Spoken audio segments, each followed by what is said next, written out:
Olá, Thiago, tudo bom? agora eu tô na posição Finalmente. certa. Tá ótimo.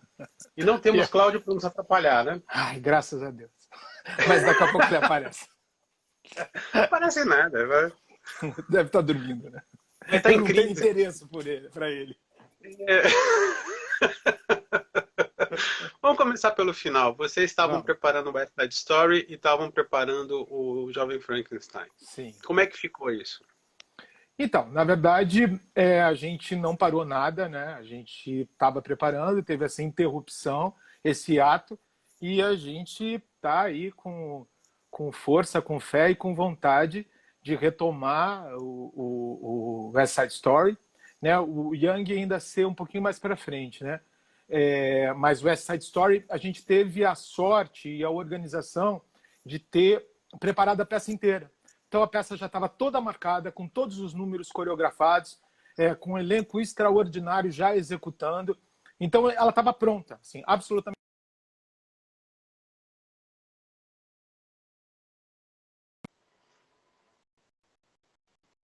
De que a gente fez tudo que devia fazer, porque eu acho que se fosse um momento antes, talvez a coisa tivesse desfacelado, sabe? Mas a gente... Sim. O último dia do nosso ensaio foi um corrido extraordinário, com todo mundo fazendo a Vera, com tudo de cor, com músico, com piano, bateria na sala, incrível. Eu E tinha o Jovem comentado isso com Frankenstein era uma coisa que a gente já ia começar durante, porque a gente tinha, pela primeira vez na vida, a dupla ia se dar uma dividida. Eu ia ficar integralmente no West Side Story e o Cláudio ia ficar integralmente no Jovem Frankenstein e a gente ia se visitar, entendeu? Só que eu acho você. que agora o destino fez com que nós dois estivéssemos integralmente nos dois espetáculos. Agora, eu tinha comentado isso com o Cláudio, né? Foi um dos elencos mais felizes que vocês montaram, foi esse Sim. do West Side Story, né?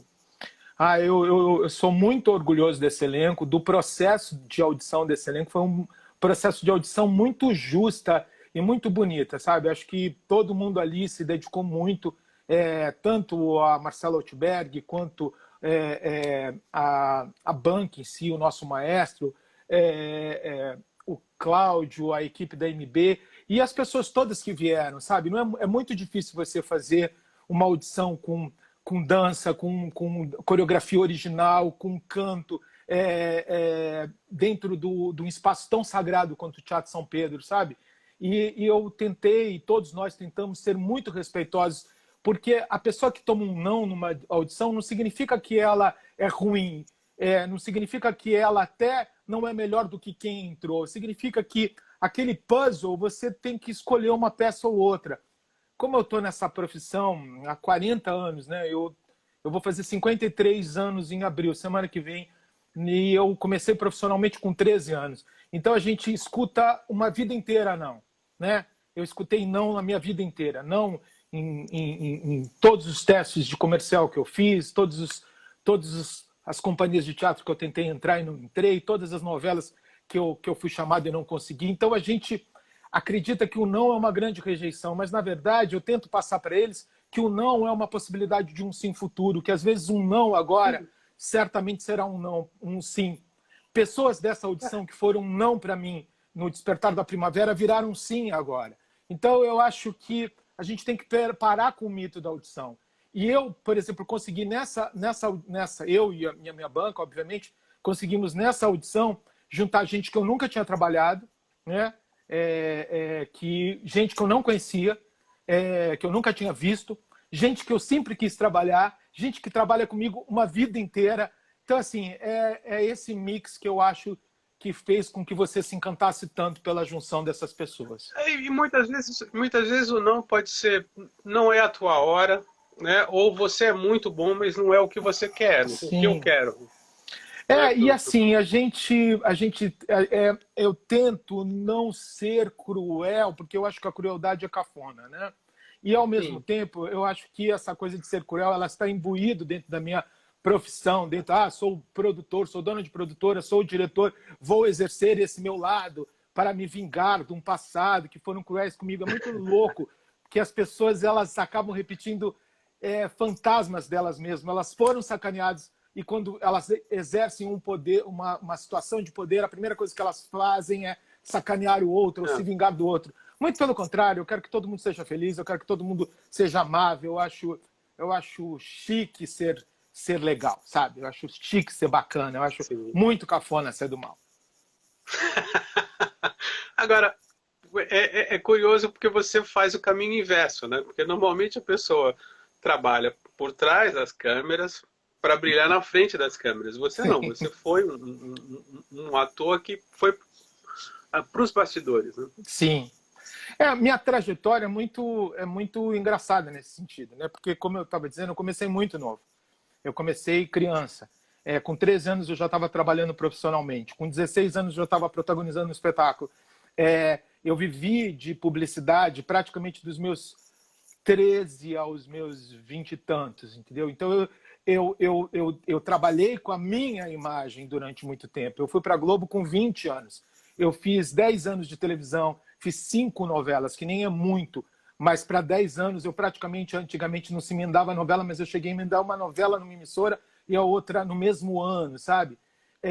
E sempre eu bati na tecla que eu faria teatro. Eu nunca me dei ao luxo de não fazer teatro. Hoje eu vou fazer só televisão. Eu brigava com as produções, eu brigava com os diretores para me deixarem em cartaz. Eu até acho que atrapalhei muito meu começo de carreira dentro da TV Globo, porque eu não me admitia não estar em cartaz, o que era um assinte para eles, às vezes até hoje, entendeu? Mas eu peitei, eu consegui peitar, imagina. Eu consegui peitar isso, e quando eu cheguei com 30 anos, eu acho que essa minha super exposição, ela estava me esvaziando como artista, sabe? Eu já não gostava mais de me identificar com aquela pessoa que aparecia o tempo inteiro, com aquela pessoa, com aquele rosto, com aquela imagem, não por algum complexo meu, muito pelo contrário, mas é o que esperavam de mim. Assim, eu entrei muito cedo numa companhia de teatro muito séria que me mostrou grandes possibilidades, grandes clássicos, grandes textos de teatro.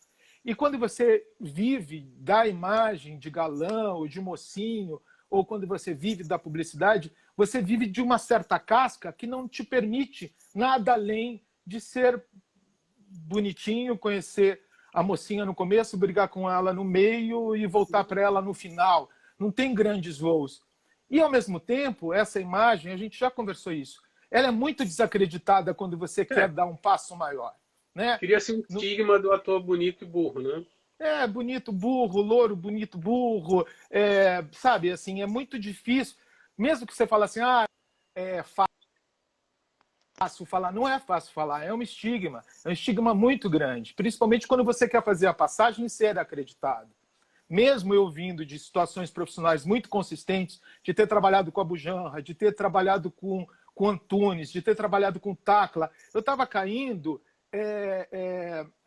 trabalhado no Boi Voador com Gabriel Vilela, eu caí numa época na televisão que os galãs eles só faziam novela para fazer baile de debutante e comprar apartamento.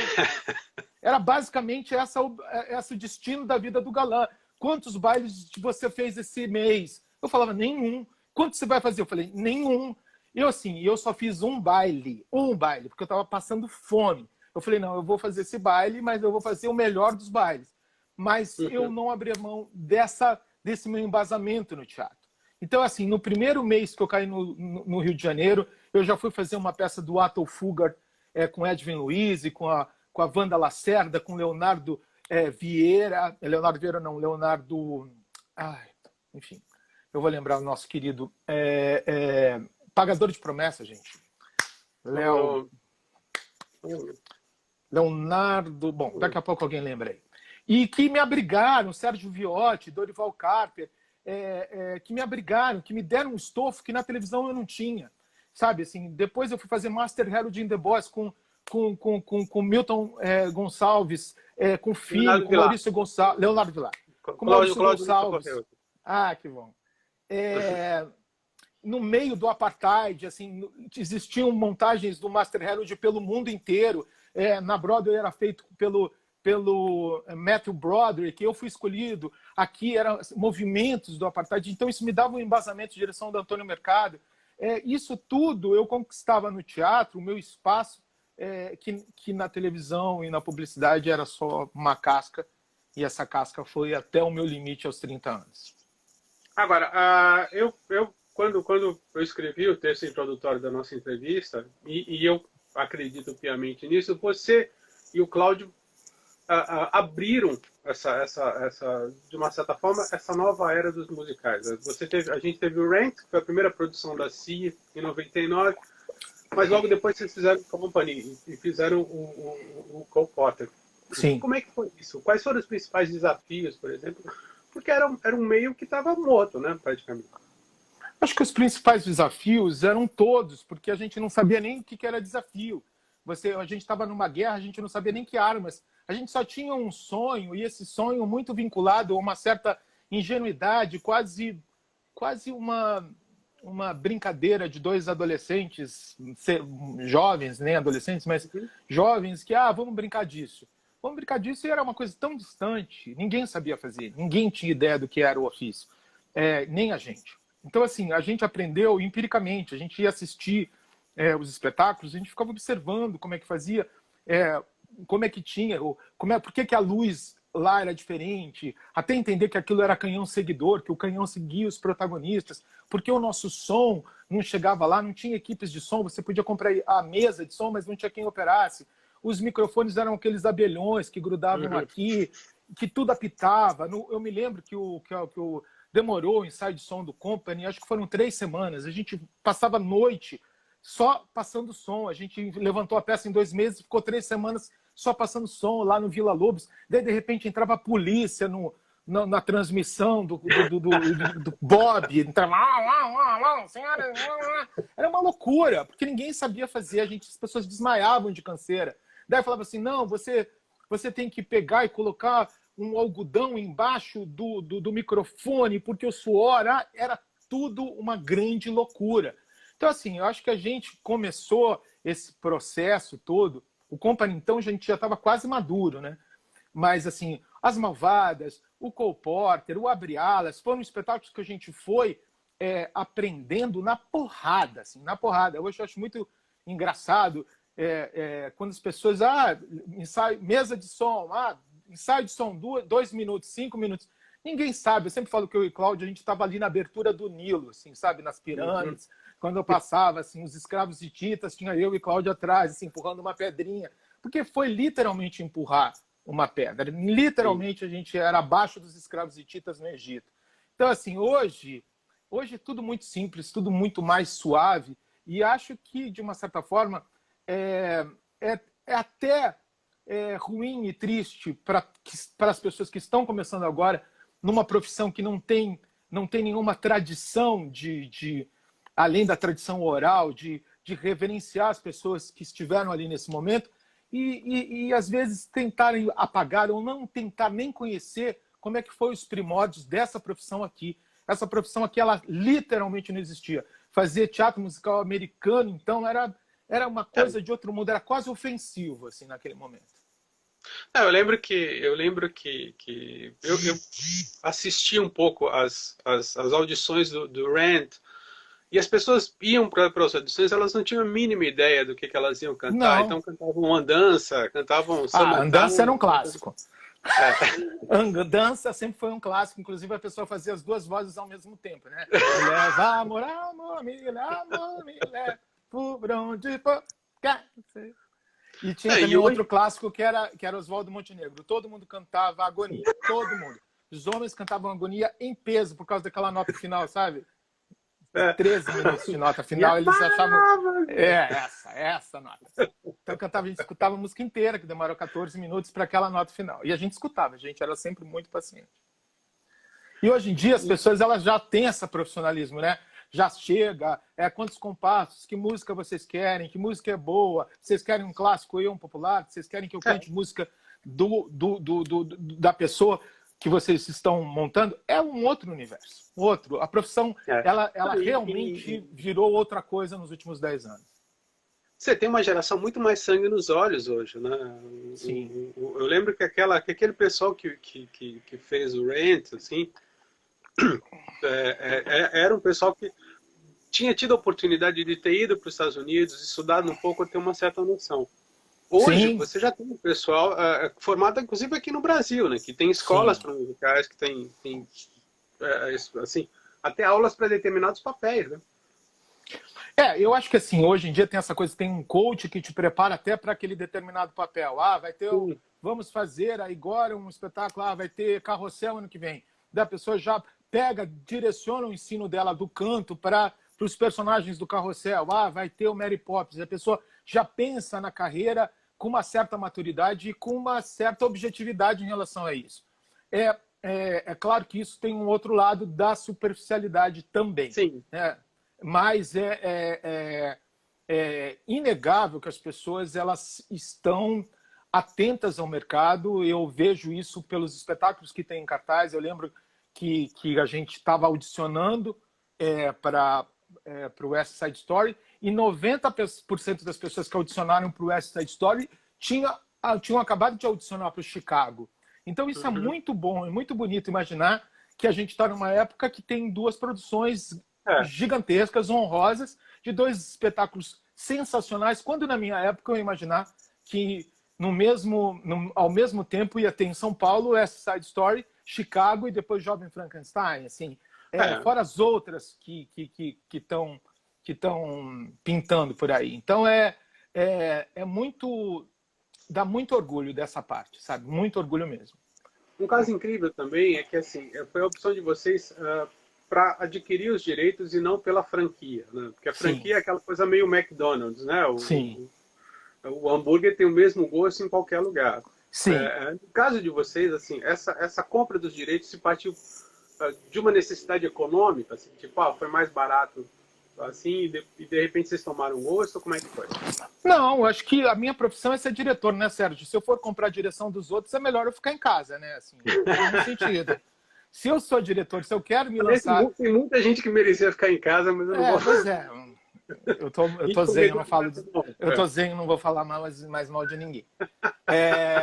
Mas assim, eu acho que assim, além disso, a gente só estava nessa história, eu e o Cláudio, nós somos dois produtores, principalmente porque nós dois somos dois artistas com muita necessidade de trabalhar naquilo que a gente gosta. A gente, inclusive, é muito mimado nesse sentido, porque a gente nunca aceitou fazer um espetáculo da qual a gente não acredita e não tem nenhuma identificação, nem com a música, nem com o tema, nem com nada. Então a gente se tornou produtor, que não é fácil e às vezes não é legal, geralmente não é legal, para nos abastecer desse tipo de material que nos encanta. Então, eu acho que a franquia ela é incrível, ela forma atores incríveis, ela deu muitos trabalhos que as pessoas não conheciam, assim, começaram a trabalhar com um tipo de movimento, assim, trabalhar com o stage manager, o cara que faz calling, o cara, as equipes internacionais. Mas é lógico que eu não teria nenhum prazer em fazer uma franquia. Eu detestaria ter que reproduzir a criação de alguém, porque eu acredito que eu ainda tenho uma voz, né? E acredito que essa minha voz ela vai se amadurecendo, ela vai se moldando conforme eu vou evoluindo enquanto ser humano, enquanto artista. Imagina eu fazer uma remontagem de um espetáculo que foi feito há 20 anos atrás na Broadway e tem que marcar o dedo da atriz no dedo, naquela nota, e aquela piada tem que ter tantos segundos na minutagem da pessoa falando, não, tem 2 minutos de risada aqui, você tem que terminar a notinha um pouquinho mais aguda quando falar, porque é um trabalho de cópia, mas é um trabalho de cópia que não me interessa. Eu acho que assim, eu paro antes de ter que fazer uma franquia. Eu não consigo, Sérgio, nem me franquear. Assim, quando falar, você quer, eu não consigo me franquear. Quando falar, vai fazer o Despertar da Primavera, fazer o Despertar da Primavera. Eu fiz o Despertar 10 anos depois, com modificações, muitas modificações estéticas, muitas modificações de entendimento de personagens. Passou um rio de informações. Não estou dizendo que o meu Despertar agora é melhor ou pior, mas ele não é o mesmo, Sim. porque eu não sou o Despertar é diferente, mesmo. é uma outra leitura. E até escutei bobagens de pessoas. Mas você usou as mesmas marcas. Isso foi um pouquinho de direção preguiçosa. Gente, como é que você escuta isso? Claro que não falaram para mim, ficam falando nos corredores, sabe? Nos Não, corredores. não, venha para a luz, venha para a luz, Charles. Venha para a luz. Eu falei assim, como direção preguiçosa, é minha marca. Eu inventei. Eu estava brincando disso, eu não posso nem mesmo me repetir que tem uma rádio musical chata, vai falar que a direção é preguiçosa. Ah, vai. O que eu acho muito incrível como a Broadway, o próprio West End, é uma ciência, né? Uma vez eu entrevistei aquele Jerry Zaks, aliás, infelizmente Sim, nem sabe. Eles calculam o tempo da piada para falar. O Cláudio trabalhou com o Jerry Zaks, assim, e sempre fala isso. O Jerry Zaks é uma espécie de UTI dos musicais. Quando está dando tudo errado, ele vai lá e resolve tudo. É um super... O Jeremy Robbins agora também fazia esse papel. Quando estava dando tudo errado, chamavam ele dava uma consertada, dava um geral. Porque eu acho que o bonito do musical também é isso, sabe? Ele não é uma arte hermética. Ele é feito para ter uma pessoa ali e os americanos eles têm uma coisa muito concreta com quem compra o ingresso. Ele não quer agradar aquela pessoa só. Ele quer que aquela pessoa saia apaixonada por aquilo. Ele não quer só, foi um espetáculo legal. Não, ele quer que a pessoa volte 35 vezes, que ligue para um ônibus de uma excursão japonesa para botar 150 japoneses ali dentro, comprar a caneca, comprar a camiseta, devorar as músicas. Ele quer que o musical seja uma adição.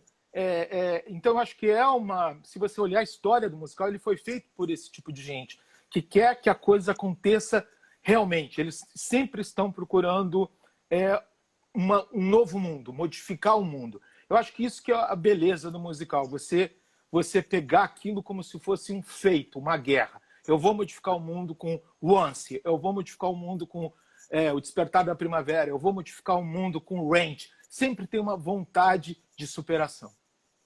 Uma coisa que eu acho bonita no teu trabalho é essa função que você faz de imersão do elenco no que eles vão cantar, né? No Noviça Rebelde, por exemplo, você deu uma aula sobre Áustria e Alemanha, pré-nazismo e tal, e no West Side Story eu tive a oportunidade, né? O Cláudio me provocou, a culpa foi do Cláudio, mas você chamou a atenção da gente 2 vezes. Mas o Cláudio é muito disperso nas minhas aulas. Você explicar a história da criação dos musicais até chegar no West Side Story e por que o West Side Story é importante. Isso eu acho muito legal, porque você já prepara o elenco para aquilo, né? Assim, eu acho, Sérgio, que assim, ser professor me ajudou muito nesse sentido. Eu já sempre fui um obcecado.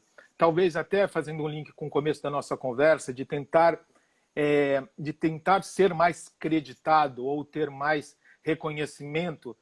Eu sempre procurei não dar brecha para alguma coisa que eu não saiba. Eu não entro em campo sabendo mais ou menos uma história. Não é que eu seja incrível, é que eu acho que isso é minha profissão, é meu ofício. Eu não consigo imaginar, eu vejo coisas dos colegas que eu fico chocado, assim, sabe? Que montam compositores que eles não têm nem ideia de onde vieram, sabe? Nem para onde vai. Eu me tornei um estudioso desse ofício. Hoje eu dou aula sobre a história do teatro musical americano, sobre a história do teatro musical no geral. E quando eu vou para uma obra, ela me oferece tantos lugares. Quando eu fiz o Violinista no Telhado, eu emergi de uma maneira naquela cultura, naqueles hábitos. Eu sabia absolutamente tudo, sabia rezar. Eu acho que eu criavam caixinhas em mim. E a mesma coisa foi com o Hair, a mesma coisa foi com todas as janelas que me abrem. Assim. A minha cabeça ela funciona como uma espinha de peixe. Eu até uso isso no meu método. Que tem uma espinha central, que é a montagem, mas assim, tem as outras espinhas que vão me levando para outros lugares. A Noviça Rebelde eu montei 2 vezes, mas olha quanta coisa que eu soube da Maria Rainer depois. É muito difícil você explicar a Primeira Guerra e Segunda Guerra. As pessoas elas aprendem isso para fazer o Enem e depois esquecem. Mas se você não sabe todo o painel da queda dos impérios, que começa muito antes, você não consegue chegar lá na frente. Quando eu fiz agora o Despertar da Primavera, eu comecei desde do nascimento dos povos germânicos, sabe? Com vikings, godos, ostrogodos, visigodos. Se você não entende isso, você nunca vai chegar no Wedekind, nunca, porque existe ali uma selvageria que depois foi domesticada pelo Império Germânico e uma mistura depois com a entrada do Lutero e com as guerras religiosas e com as guerras santas e com aquela opressão que deu no Wedekind.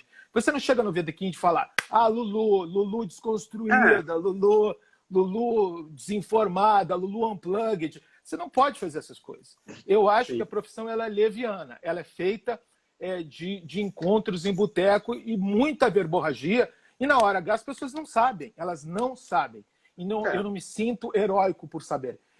Eu acho que eu sou pago para isso. Eu acho que essa profissão não tem nada a ver com ir para estreias ou ir para tapetes vermelhos ou estar se confraternizando em prêmio, que é mentira, porque ninguém gosta de ninguém, porque que vai se confraternizar em prêmio? Todo mundo fica puto porque não ganha, alugam aquelas roupas horrendas e ficam chateadérrimos quando não ganha, toma um drinquinho quente e vai embora chateado. Então, assim, essa profissão não é sobre isso. Essa profissão fala, por que você não frequenta? Porque minha profissão não é sobre frequentar. Minha profissão é me preparar, é estudar que nem um maluco, para quando qualquer ator ou qualquer pessoa me perguntar a respeito daquilo, eu vou ali e sei. E eu não tenho pudor de dizer que quando eu entro numa história, eu sei tudo sobre ela. Agora, por falar em história, você fez um espetáculo belíssimo que eu tive o prazer de assistir, que foi o 14. Né? O 14. Você viu.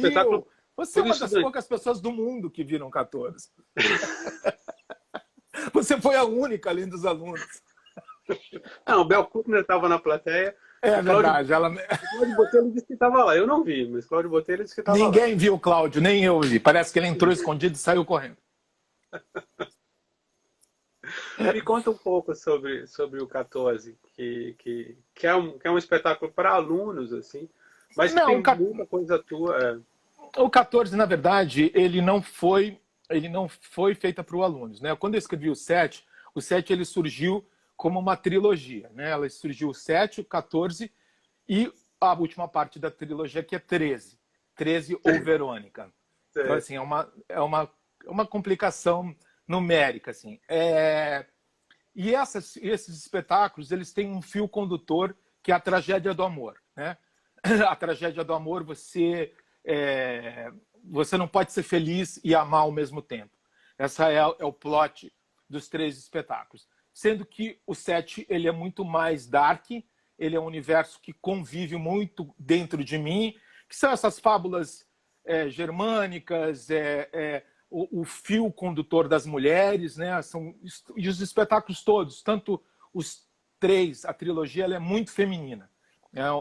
É um universo que eu gosto muito de trabalhar. Eu adoro escrever para mulher e eu acho que é muito mais fácil escrever para mulher. Elas são mais trágicas, são mais erradas, são mais amadas, são mais interessantes, tem mais hormônios, saem mais do lugar comum, dá para se divertir mais com elas.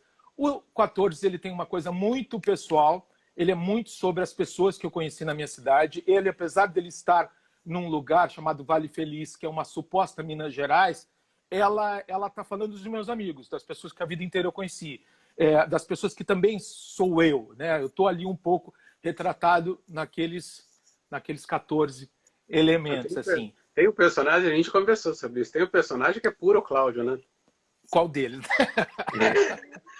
Você sabe. Tem vários puro Cláudio.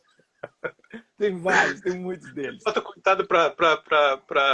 Será que pode falar? Não? Pode falar o fim dele? Não, acho que não, né? O quê? Pode falar, não tem problema. Ninguém vai lembrar quando eu montar. Ele acaba como faxineiro morando clandestinamente. É verdade. Começa como faxineiro clandestino em Nova York, né? É a vingança de Charles Miller. Olha, não pensei nele fazendo esse personagem, não. Você que está colocando palavras na minha boca. Eu deixo ele distante das minhas criações. Esse personagem tem uma mordosidade que eu reconheci muito. Ainda bem que eu não estava escrevendo. Ainda bem que isso é você que está falando. Hein? Que ele te respeita. Mas o 14 ele é uma coisa que, além de tudo, tinha apesar de estar falando de um lugar os interiores são todos muito parecidos, né? As pessoas de Sim. interior são muito parecidas. Eu sou uma pessoa de São Vicente, então eu tenho esse respirar de uma cidade que quando eu cresci era pequena ainda, né? É um balneário pequeno. O Cláudio vem do interior de Minas. Eu acho que juntar com os mineiros, com o pessoal do Clube da Esquina, eu acho que nem o Dostoiévski fala, né? Se você fala da sua aldeiazinha, você acaba falando para o mundo inteiro. Eu estava o tempo inteiro falando da minha aldeiazinha, sem uma aldeia fictícia, mas o interior ele é igual dentro Não, do coração sou de todo mundo. eu sou dali de perto, eu sou de Santos. E é incrível, né? Porque embora sejam cidades litorâneas, a gente tem uma coisa meio... Aí sou eu que estou falando, pode ficar tranquilo, uma coisa meio provinciana mesmo, né? Muito. Santos e São Não, Vicente assim, são... não, e a gente, assim, quando eu nasci numa avenida que ainda não era avenida, que as pessoas brincavam na rua, que quando chovia formavam aqueles valões ali naqueles terrenos baldios, as pessoas iam lá, a gente ia lá, ficava jogando bola, naqueles valões, assim, Uhum, ninguém pegava uma micosezinha, mas ninguém morria disso, chutava um sim, prego com coisa, tomava uma injeção para teto, não quebrava a cabeça, caía do telhado, subia em árvore, ia para o mangue, né? São Vicente tem muito mangue, a gente ia para o muito mangue mais. pegar siri, vender siri na caranguejo na Ponte Pêncio, para a gente que estava indo para a Praia Grande. Tem um lugar ali ainda muito bonito de você ir lá na Biquinha comer milho verde, doce. É um Sim, lugar de interior, assim, sabe? De interior, de pouca coisa para fazer, de pouca situação. Agora não mais, mas na época tinha 2 cinemas, né? O Jangada e o Cinemar. Um só passava sim. por um chanchada e outro só passava Trapalhões. Então, assim, você acabava tendo uma vida interior muito grande, não tinha É, distração, né? é, Tinha angústias de estar ali, mas era fascinante estar ali. é. As pessoas estão perguntando muito sobre os teus cursos, né? Como é que você está Aos meus fazendo agora? cursos. Porque está todo mundo trancado aqui. Então, na verdade é o seguinte, tem 2 projetos muito legais. Na verdade, a gente ia começar uma grande bateria de cursos agora. A gente está bastante próximo e até associado com o pessoal da Multiplan. E a gente ia começar a realizar os cursos lá dentro do espaço da Multiplan. Mas com isso tudo a gente deu uma estacionada e agora as coisas todas deram uma adiada, né? Tudo foi um pouco para frente, mas eu ia estar começando os cursos em maio agora. E os cursos eles tinham uma ideia muito interessante, fazer um pouco de tudo que a MB fez, não fazer uma montagem específica. Vamos fazer como foi o Despertar da Primavera, ou como foi o 14. Não, a gente dá uma passeada por todos esses anos todos, pelos 48 espetáculos que a MB fez, com recorte de cenas. A gente ainda vai querer fazer isso. O que eu estou preparando, que está sendo muito interessante também, são aulas online. A gente está preparando, eu estou junto com um grupo muito bem. A gente já está esquematizando um roteiro bem interessante de pacotes de aulas que fiquem à disposição. Que a pessoa compre, sei lá, 10 horas de são 20 horas do método MB. Não sei se caiu. Tá aí, Sérgio? Eu acho que o Sérgio caiu.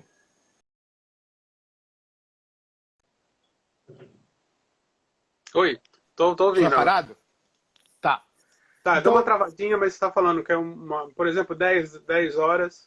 10 horas Sobre como se prepara. como preparar 20 horas do método MB. Ou se não, você comprar lá o pacote inteiro, que tem aulas minhas, futuramente até aulas do Cláudio Diversão, e dar para essas pessoas não só detalhadamente, didaticamente, todo o método que eu desenvolvo com os alunos no curso, e os alunos sabem que o método é uma coisa que eu venho criando com os atores ao longo desses anos todos, criando uma didática, até de produção, e como eu venho desenvolvendo isso com toda a minha pesquisa em relação a outros métodos de interpretação, o meu mergulho em relação ao que funciona para o musical, o que você pode tirar do Stanislavski, o que você pode tirar do Meyerhold, do Grotowski, do Meisner, um compilado disso, mais a minha expertise no assunto e o meu método que acabou sendo a junção deles todos e mais, na minha opinião,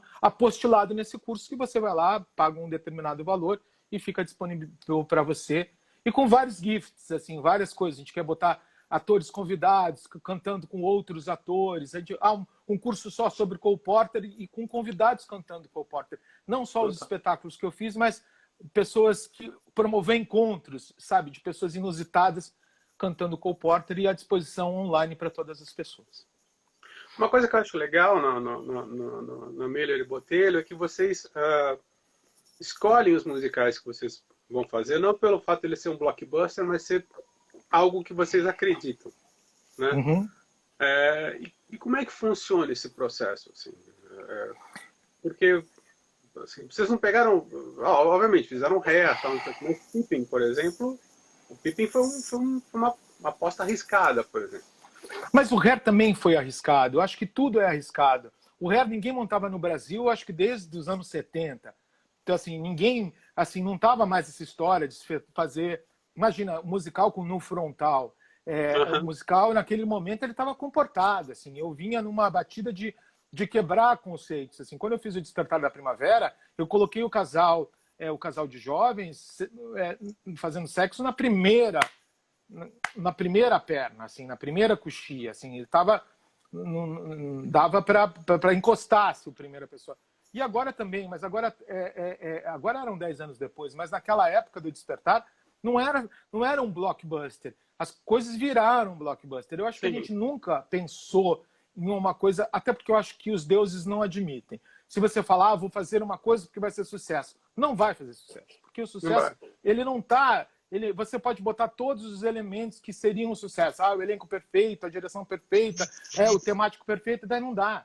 É que nem na Broadway, quando eles fizeram Mulheres à Beira do Ataque de Nervos, que era o máximo, eram todas as mulheres mais poderosas, era o Almodóvar na Broadway, e foi um flop absoluto. Então, a gente nunca saber o que é um blockbuster. O que é o nosso timão assim, nessa história, o que nos guia, sempre a minha vontade enorme e a vontade enorme do Cláudio. É claro que a gente como dupla, a dupla é uma terceira pessoa, né?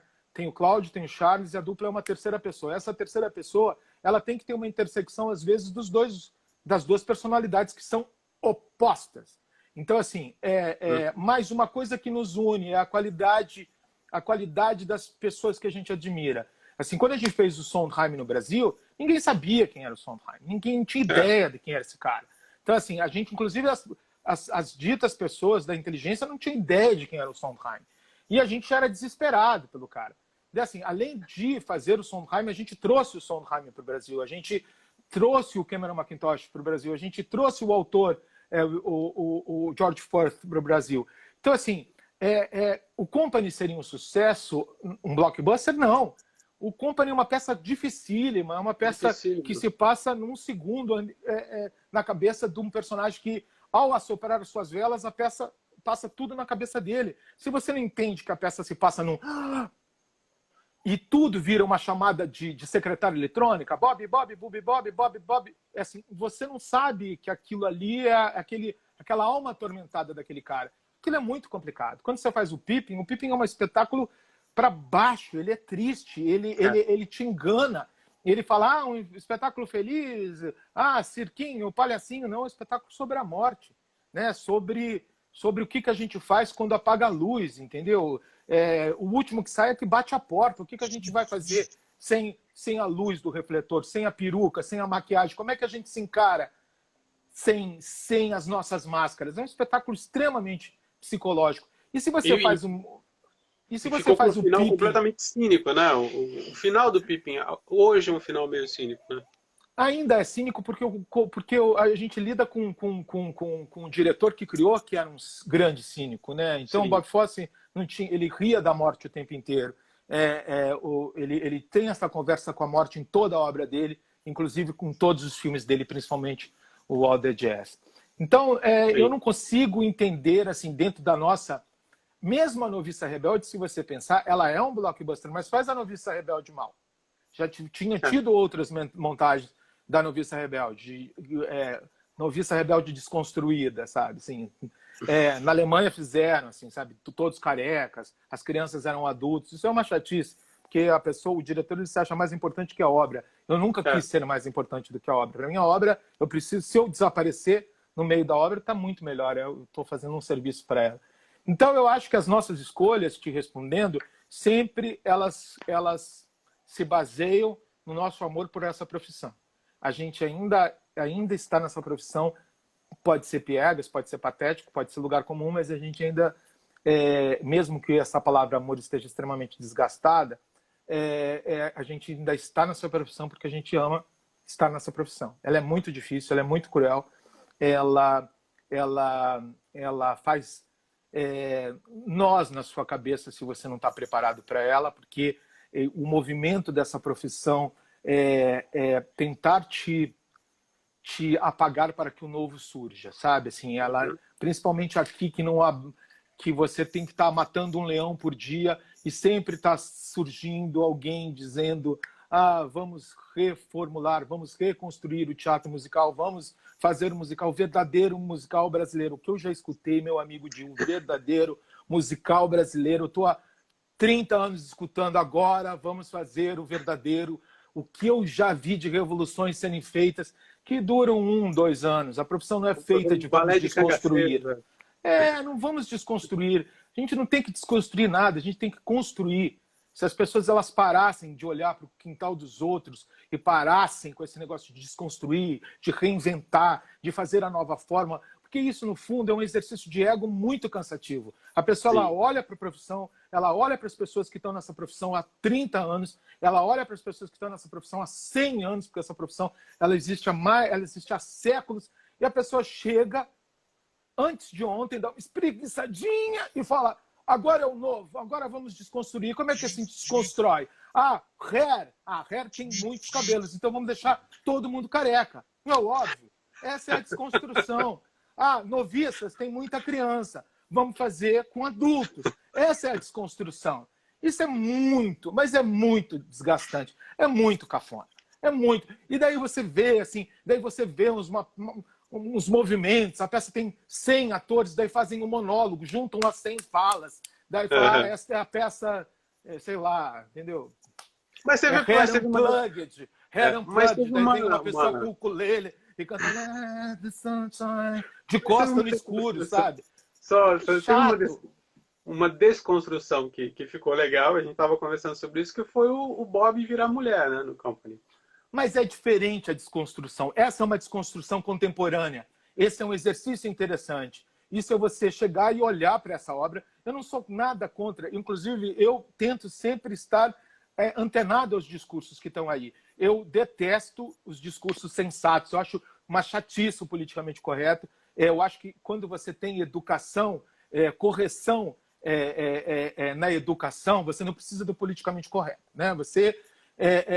Então, assim, você olhar o Company e você ver nesse momento que é muito importante a mulher estar falando, uma mulher falar da sua solidão, uma mulher falando dos seus anseios, uma mulher discutir se é bom ficar com 1, com 2 ou com 3, e uma mulher no seu aniversário de 30 ou 40 ou 50 anos, é muito interessante. Isso não é desconstruir, isso é pegar o material e meditar de uma maneira adulta a respeito dele. Isso eu sou super a favor. Quando eu pego o Despertar da Primavera agora, eu quero dar um salto, pode ser que eu quebre, mas eu quero dar um salto daquele Chaves que era de 10 anos atrás. Eu acho que esse West Side Story agora, eu não vi, mas eu acho que teve um pensamento ali. Tem gente que ama, tem gente que odeia, mas tem um pensamento ali. Não vamos mais trabalhar, não vamos botar latino, vamos misturar latinos, pretos e vamos misturar brancos então não tem mais Jets, não tem mais Shark, mas lá eles já tiveram tantos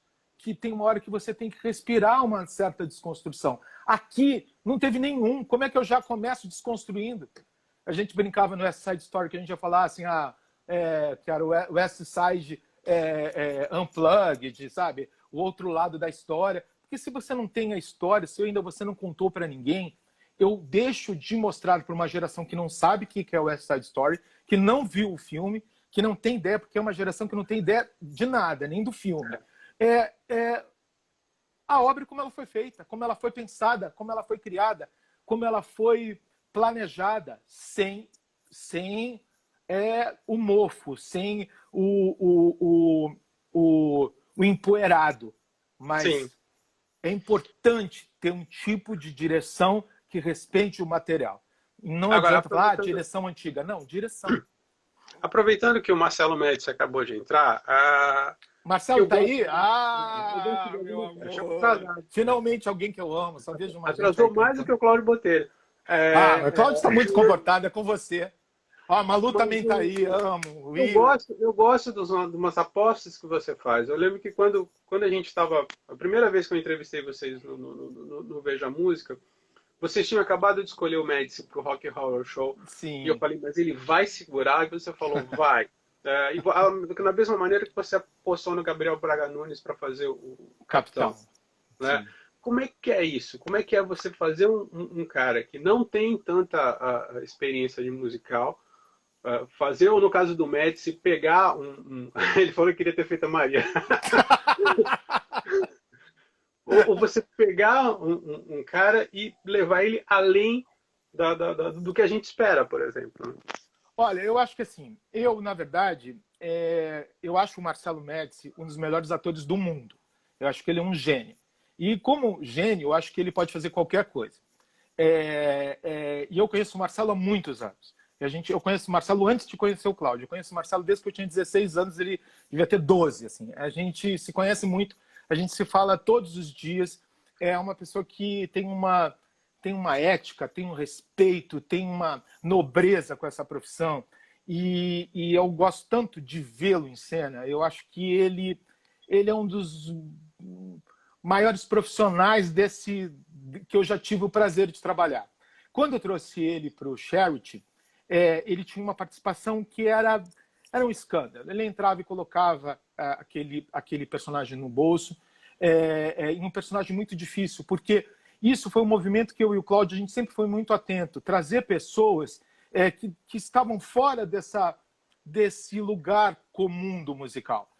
Porque a panela, ela é um lugar que todo lugar ele vai criando uma panela, que vai criando uma panela, que vai criando uma panela. Essas pessoas, elas são maravilhosas, mas é muito importante você abrir um leque e trazer pessoas como o Marcelo Médici. Porque o Marcelo Médici, ele empresta ao musical um brilhantismo e uma liderança de protagonista que você dificilmente conquistaria com uma pessoa que só está na cartilha do musical. Você precisa, no rock horror, ter um nível de entrega, um nível de aprofundamento e uma verticalidade no mergulho para você fazer um personagem como Frank, para não ficar uma caricatura. O Marcelo, ele tem o trágico, ele tem essas imitações que ele faz brilhantemente, porque ele tem um ouvido muito impressionante com os grandes atores, com as grandes atrizes, e muitas referências. Então, quando eu falava com ele do rock, a gente falava, isso aqui é a cara da Marília Pêra, isso aqui é um pouco Natália Timber, isso aqui é um pouco Célia Biar. Só o Marcelo sabe o que é um pouco Célia Biar, sabe? Então, assim, a gente consegue falar... e a gente consegue ter essa troca. E ele me deu 3 grandes presentes, que foi o Charity, foi o Rock Horror e foi o Apartamento, que eram 3 personalidades de personagens que precisa de uma persona e de um tamanho que só um primeiro ator me dá. Não estou dizendo que os outros atores de musicais não conseguissem chegar, mas eu consigo levar o Marcelo para a canção mais fácil e que ele execute brilhantemente do que, às vezes, eu pegar uma pessoa que esteja formatado no musical, no repetir, nas franquias, e transformar ele num lugar que eu queira de espelhamento. Porque eu sempre falo, as escolhas do diretor, elas se baseiam pelo afeto do diretor. Não adianta falar, mas você escolhe essas pessoas. Claro que eu escolho, eu amo essas pessoas, eu quero trabalhar com elas. Eu vou querer trabalhar com inimigo? Eu vou querer trabalhar com gente chata? Eu vou querer com gente que me dá problema, gente que dá encrenca, gente que irrita a produção, que atrapalha com tudo? Claro que não. Você quer trabalhar com as pessoas legais? Claro! Assim, tem um óbvio na profissão que você, às vezes, esquece que tem um diretor e um produtor. Você não dá chance. Claro que eu dou chance. Se prepara que eu dou chance. As pessoas, elas muito reclamam quando elas não entram. Quando elas entram, elas param de reclamar. Então eu não tenho que ficar escutando. Tem uma atriz que eu adoro, inclusive, que ela reclamava no Twitter toda vez que ela não passava numa audição. Toda vez. Eu adorava ela, achava ela maravilhosa. Daí uma vez ela estava me xingando no Twitter e eu escrevi para ela, olha, eu adoro você, você é maravilhosa, num próximo eu te coloco. E ela ficou arrasada, me pediu desculpa, apagou tudo. E ela entrou depois no musical meu e parou de falar. Então eu acho que essas coisas são assim, às vezes você não entende que a palavra, quando ela sai da sua boca, ela é uma palavra proferida e às vezes te dá um peso, a palavra que é dita, que você às vezes tem que tomar um pouco mais de cuidado. Às vezes você só não está naquele momento, naquele lugar, naquela hora, mas estará. Quando eu fiz o Violinista no Telhado, eu queria o Zé Maia. Todo mundo, Zé Maia, Zé Maia, Zé Maia. Depois que ele fez, todo mundo, nossa, o Zé Maia era o melhor ator musical do país. E foi a mesma coisa com quando ele fez o Kiss Me Kate. Assim foi a Dona Ida Gomes no set, a Rogéria no set. A Fabi Bang, a Fabi Bang que vocês tiraram de uma situação de coadjuvante para fazer no Kiss Me Kate, né? Sim, a Fabi Bang, ela tinha feito comigo o Fantasma do Teatro. Ela era pequenininha, ela era uma menina do coro de bailarinas. E ela foi ali para uma situação de protagonismo. E logo depois ela emendou no Wicked, assim como a Mira Ruiz, que emendou praticamente o Nine com a Elfa. Mas assim, eu não tenho mais esse Jana Morim, que brilhava no Rock Horror. A Jana Morim, que brilhava no Rock Horror. Mas a Jana, por exemplo, a Jana era uma menina que eu já tinha trabalhado com ela no Hair. Ela entrou no lugar da Fabi Bang quando a Fabi Bang foi fazer o Wicked. A Jana, ela tem uma história comigo. Era uma pessoa que eu já conhecia. Então, assim, depois de 48 peças, você trabalha só com as mesmas pessoas. Mentira, gente. Eu tenho 48 peças. Eu lancei todas as pessoas que estão em cartaz no Brasil, assim, praticamente. Se eu não lancei, passaram por mim alguma hora. Se não passaram, vão passar. Então, assim, não tem. E por isso que eu sempre falo, eu acho que com esses tempos horrorosos de mídia social, de rede, as pessoas, às vezes, elas colocam muitas palavras erradas nas horas erradas, porque elas têm verdades de tudo. Essa geração é insuportável, eles acham que eles sabem tudo, eles falam coisas chatíssimas e sempre são frases bombásticas, são lutas, são causas que daqui a meia hora eles não acreditam mais. Então, assim, todo mundo está tendo muitas causas, principalmente no teatro musical, sendo que tudo é tão volátil que daqui a 2 meses a gente vai estar desempregado juntos e se encontrando na mesma fila do ticket da padaria que deu permuta. Então, menos, gente, menos.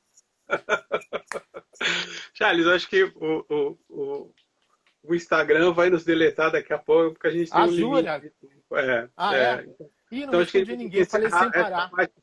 Essa é a parte que vocês que estão assistindo fazem, né? Mas, então, antes de encerrar, ou você responde, o Godspell é um sonho de consumo teu?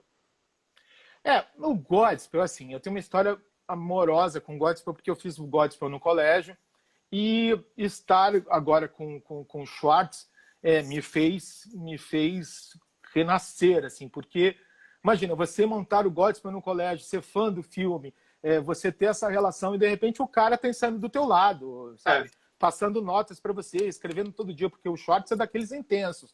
Não pensa que ele veio aqui...